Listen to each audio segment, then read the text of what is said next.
ఓం గంగణపతే నమ. ఐం సరస్వత్యే నమ. శ్రీమాత్రే నమ. ద్రాం దత్తాత్రేయాయ నమ. ఓం నమ శివాయ శివాయ గురువే నమ. శ్రీరామ జయ రామ జయ జయ రామ రామాయ నమ. క్లీం కృష్ణాయ గోవిందాయ గోపీజనవల్లభాయ శ్రీకృష్ణ పరబ్రహ్మణే పరంజ్యోతిషే పరమాత్మనే నమో నమ. ద్రాం దత్తాత్రేయాయ నమ. క్రీం క్లీం మహాకాళికాయ నమ. యూట్యూబ్ ప్రేక్షకులకందరికీ కూడా నమస్కారం అండి. నేను పాలపర్తి గురునాథ శర్మ జ్యోతిషం వాస్తు సిద్ధాంతిని మీకంతా కూడా ప్రధానంగా గోచారరీత్యా గ్రహాల యొక్క స్థితిగతి కలయిక వాటి ప్రభావం అంతా కూడా ఈ యొక్క వివాహాది శుభకార్యాల కోసం మేషాది ద్వాదశ రాశుల వాళ్ళకి 2026 ఆంగ్ల సంవత్సరంలో విశేషంగా అంతా కూడా పరిష్కారం చెప్పడం జరుగుతుంది. వివాహాది శుభకార్యాలు జరగాలి అంటే ప్రధానంగా చూసుకోవాల్సింది ఏంటంటే లగ్న చక్రంలో ఈ యొక్క సప్తమ స్థానము ప్రధానంగా పంచమ స్థానము నవమ స్థానము కేంద్రంగా చూసుకోవాల్సి ఉంటుంది.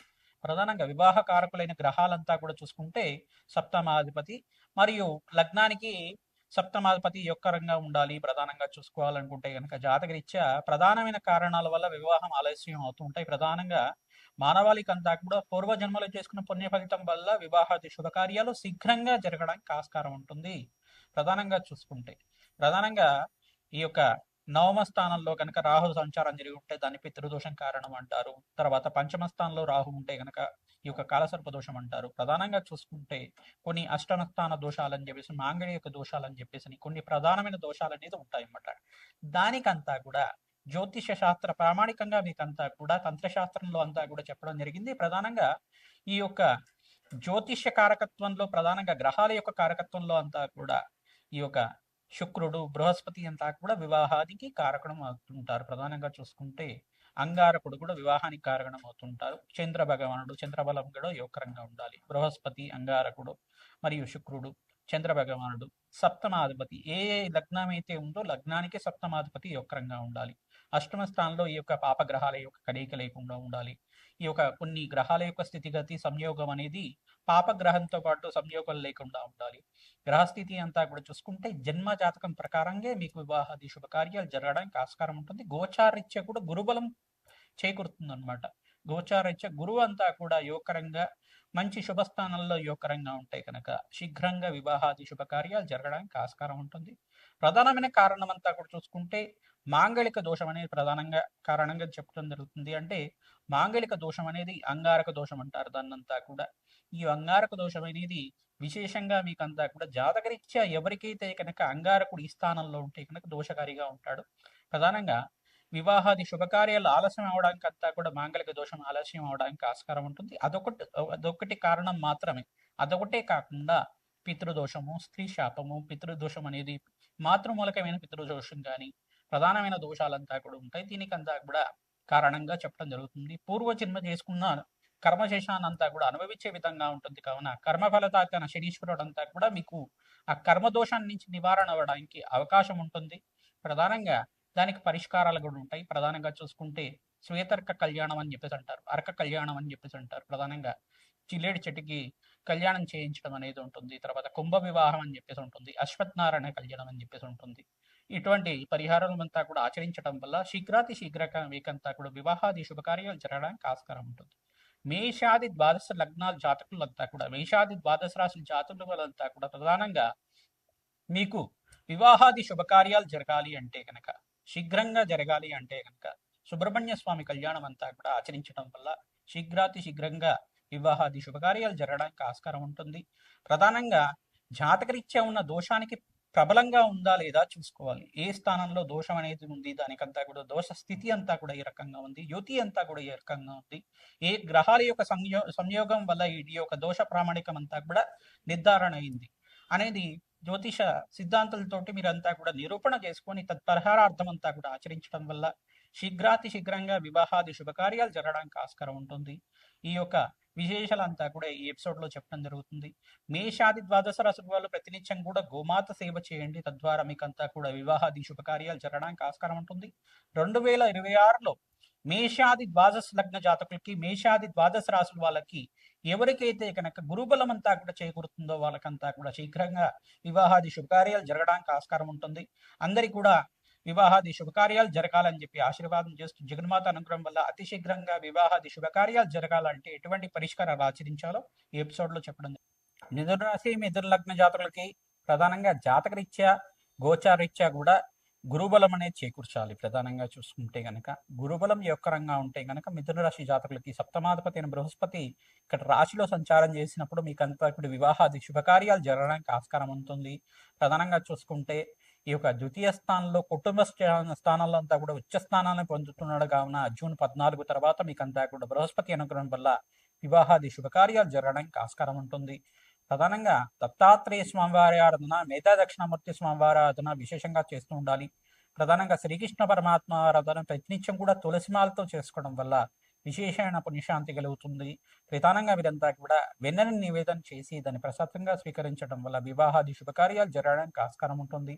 ఎవరి జాతకరీత్యా అయితే కనుక అంగారకుడు ఇక్కడ ప్రధానంగా దోషకారిగా ఉంటే మీకంతా కూడా మాంగళిక దోషం అనేది ఉంటుంది. తత్పరిహారార్థంగా సుబ్రహ్మణ్య శాంతి హోమాది కార్యక్రమాలు, ప్రధానంగా శ్వేతర్క కళ్యాణం అనేది చేయడం అనేది చేస్తూ ఉంటారు. అర్క కళ్యాణం ఆచరించడం కానీ, కుంభ వివాహం చేయడం కానీ, అశ్వత్థనారాయణ కళ్యాణం కానీ ఆచరించడం వల్ల విశేషమైన పుణ్యశాంతి కలుగుతుంది. తద్వారా వివాహాది శుభకార్యాలు జరగడానికి ఆస్కారం ఉంటుంది. జాతకరీత్యా ఎటువంటి ప్రతిబంధకాలు ఉన్నాయి, ఎటువంటి దోషాలంతా కూడా పరిహారం చెయ్యాలి, జ్యోతిష సిద్ధాంతులతో మీరంతా కూడా పరిష్కారం ఆచరించడం వల్ల విశేషమైన పుణ్యశాంతి హోమాది కార్యక్రమాలు, బగలామకి శాంతి హోమాది కార్యక్రమాలు, ప్రధానంగా మేధా దక్షిణమూర్తి సహితంగా మూలమంతా విశేషమైన హోమాలు అంతా కూడా ఆచరించడం వల్ల, పౌర్ణమి వేళల్లో చేయడం వల్ల విశేషమైన శాంతి కలుగుతుంది. తద్వారా అతి శీఘ్రంగా కళ్యాణ యోగం సిద్ధించడానికి ఆస్కారం ఉంటుంది. మీ జన్మ జాతకమే కారణంగా ఉంటుంది. ఎప్పుడైనా కానీ పూర్వ జన్మలు చేసుకున్న కర్మ సిద్ధాంతం ప్రకారంగా ఈ యొక్క దశాంశము, షష్టాంశము, ద్వాదశాంశం అంతా కూడా చూసుకోవాలి. నవాంశం అంతా కూడా చూసుకుని విశ్లేషణ చేసుకోవాల్సి ఉంటుంది. దత్తనాడి ప్రకారంగా విశ్లేషణ చేసి మీకు పరిష్కారం అంతా కూడా చెప్పడం జరుగుతుంది. ప్రకారంగా మీకు అంతా కూడా వివాహాది శుభకార్యాలు జరగడానికి బృహస్పతి అనుగ్రహం వల్ల విశేషమైన పుణ్యయోగం సిద్ధిస్తుంది. శుక్రుడి అనుగ్రహం వల్ల కూడా వివాహాది శుభకార్యాలు జరగడానికి సంవత్సరం అంతా కూడా యోగకరంగా ఉంది. కావున విశేషమైన శాంతి హోమాది కార్యక్రమాలు ఆచరించండి, పరిహారం ఆచరించండి. విశేషమైన శాంతి కార్యక్రమాలు చేసుకోవడం వల్ల శుక్రుడికి, బృహస్పతికి, అంగారకుడికి, శనీశ్వరుడికి అంతా కూడా జపము హోమాది కార్యక్రమాలు ఆచరించడం వల్ల, విశేషమైన శాంతి హోమాది కార్యక్రమాలు ఆచరించడం వల్ల అతి శీఘ్రంగా కళ్యాణ యోగం అవడానికి ఆస్కారం ఉంటుంది. ప్రతినిత్యం కూడా దత్తాత్రేయాయ శరణమాత్రేన సంతుష్టాయ నమః అనే నామాన్ని ప్రధానంగా చేసుకుంటూ ఉండాలి.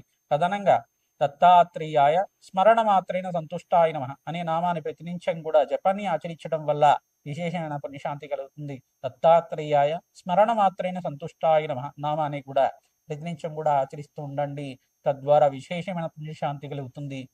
శ్రీరామ జయరామ కళ్యాణ రామ అనే నామాన్ని కూడా ప్రతినిత్యం కూడా జపాన్ని ఆచరించడం వల్ల విశేషమైన పుణ్యశాంతి కలుగుతుంది. సీతారాముల కళ్యాణం అంతా కూడా దేవాలయ ప్రాంగణంలో ఆచరించడం వల్ల విశేషమైన పుణ్యశాంతి కలుగుతుంది. ప్రధానంగా పౌర్ణమి వేళల్లో పునర్వసు నక్షత్రమున శాంతి కార్యక్రమాలంతా కూడా ఆచరించడం వల్ల, పునర్వసు నక్షత్రమున రోజున సీతారాముల కళ్యాణం అంతా కూడా ఆచరించడం వల్ల, స్వామివారి అనుగ్రహం వల్ల విశేషంగా మీకంతా కూడా వివాహాది శుభకార్యాలు జరగడానికి ఆస్కారం ఉంటుంది. మాంగళ్య దోషం ఉందా లేదు, మాంగళ్య దోషం ఉందా లేదు, ప్రధానంగా చూసుకుంటే జాతకరీత్యా ఏ కారణం వల్ల ఆలస్యం అవుతుంది, దానికంతా కూడా నిరూపణ చేసుకోవడం వల్ల విశేషమైన శాంతి కలుగుతుంది. రాజశ్యామల యజ్ఞాతి క్రతులు, బగ్లామకి శాంతి హోమాది కార్యక్రమాలు, ఈ యొక్క విశేషమైన శాంతి పూజలు చేసుకోవడం వల్ల తద్వారా మీకంతా కూడా అతి శీఘ్రంగా కళ్యాణ యోగం అవడానికి ఆస్కారం ఉంటుంది.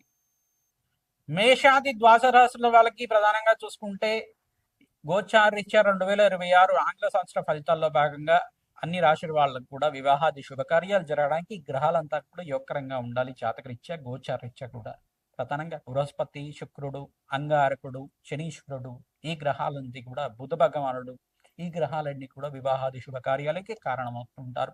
జన్మజాతక రీత్యా మీరంతా కూడా పరిష్కారం ఆచరిస్తూ ఉండాలి. ప్రధానంగా ప్రత్యంగరాదేవి హోమాది కార్యక్రమాలు కానీ, బగలాముఖి శాంతి పూజలు కానీ, కమలాత్మికాదేవి మూలమంత్ర సహితంగా జపము హోమాది కార్యక్రమాలు కానీ, శ్రీ సూక్త పారాయణం అంతా కూడా మహాలక్ష్మీదేవి ప్రీతికరంగా జపము హోమాది కార్యక్రమాలు కానీ, తామర పూలతోటి శ్రీ సూక్త విధానంగా కమలాత్మిక దేవి హోమాది కార్యక్రమాలు ఆచరించిన వాళ్ళకి అతి శీఘ్రంగా కళ్యాణ యోగం అవడానికి ఆస్కారం ఉంటుంది. కన్యాపాశుపత హోమము, వరపాశుపత హోమాలు, ఈ యొక్క మాంగళ్య దోషం అనే దోషం ఉంటాయి కనుక, మాంగళ్య దోషం అనే దోషం ఉంటాయి కనుక ప్రధానంగా శ్వేతర్క కళ్యాణం కానీ, అశ్వత్థనారాయణ కళ్యాణం కానీ, కుంభ వివాహం కానీ, కదిరి వివాహం కానీ ఆచరించిన వాళ్ళకి అంగారక దోష నివారణ జరగడానికి ఆస్కారం ఉంటుంది. అంగారక దోషాన్ని అంతా కూడా ఏ రకంగా ఉంది, దానికి పరిష్కారం జరిగిందా లేదా, నివారణ అయిందా లేదా, జాతకాన్ని అంతా కూడా విశ్లేషణ చేసుకుంటేనే తెలుస్తుంది. తద్వారా వివాహాది శుభకార్యాలంతా కూడా ఇదొకటే ప్రామాణికంగా కాకుండా పితృదోషం కానీ స్త్రీ దోషం కానీ అనేది స్త్రీ శాపం కానీ అనేది ఉంటాయి అన్నమాట. ప్రధానంగా మాతృమూలకమైన పితృదోషం కానీ ఉంటుంది. ఈ దోషానికి పరిహారం అంతా కూడా ఆచరించిన వాళ్ళకి అతి శీఘ్రంగా కళ్యాణ యోగం ఆడడానికి ఆస్కారం ఉంటుంది. ప్రధానంగా ఈ గ్రహాలు 5 గ్రహాలు అత్యంత యోగకరంగా ఉండాలి జాతకరీత్యా. జన్మ జాతకమే ప్రధానమైన జాతకం ఉంటుంది. రాజశ్యామల యజ్ఞాతిగ్రతలు ఆచరించిన వాళ్ళకి అతి శీఘ్రంగా కళ్యాణ యోగం ఆడడానికి ఆస్కారం ఉంటుంది. ప్రధానంగా దత్తాత్రేయ స్వామి వారి పుణ్యక్షేత్రాలు అంతా కూడా తరచుగా మీరంతా కూడా దర్శనం చేసుకుంటూ ఉండండి. అరటి పనులంతా కూడా నివేదన చేసి స్వామివారికి భక్తులకంతా కూడా పంచడం వల్ల అతి శీఘ్రంగా కళ్యాణ యోగం అవడానికి ఆస్కారం ఉంటుంది.